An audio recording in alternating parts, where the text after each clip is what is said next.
Aiwa, muri yeZimbabwe, bato riya rinonzi reTCC kungosiya kwakangoita vanozonochamisa vakakonzeresa. Tazochiona kuti Nelson Chamisa ndicho chibaba chepolitics muZimbabwe. Muri yeZimbabwe noti kuona kuti TCC yachizowedzera kusplita manje.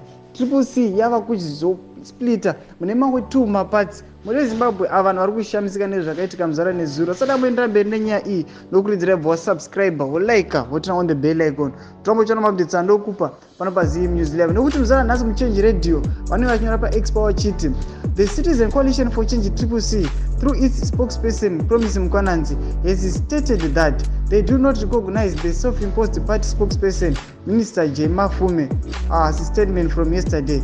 Promise asserted that what Mafume said yesterday is null and void, and reiterated that he, Mafume, like his colleague Tshabangu, has no authority in whatsoever capacity to speak or act on behalf of the party, the Citizen Coalition for Change. Muri yeZimbabwe, sezvamagara muchiziva kuti pakangobuda vanozonochamisa mupati, takaona Promise Mkwananzi akasara. Vanhu vamutaura kuti aiwa Promise Mkwananzi anenge akatenga ndakaita sei, vanhu vanoona kuti aiwa Mkwananzi akasara mupati. Asi tiriona kuti J. Mafumo anga arimo ava kuisawo hierarchy yake. Promise Mkwananzi ari kuramba neizvozvo achiisawo nedirection yake. Muri yeZimbabwe tazochiona manje kuti TCC iya yachizosplita futi, ameno kuti ichasvika kupi. Aiwa, tamboti timbokupakurira izvi mumboona kuti nhau idzidzi, nhau dzepolitics muTCC dziri kufamba sei. Muri yeZimbabwe chimbotiudza mafungiro ako, pinda mucomment section mako utiudze kuti aiwa chii chiri kuitika, chii chaunofunga pamusoro pekusplita kwauda kuita TCC party. Usakanganwa kusubscribe, kulike, mochotira on the bell icon.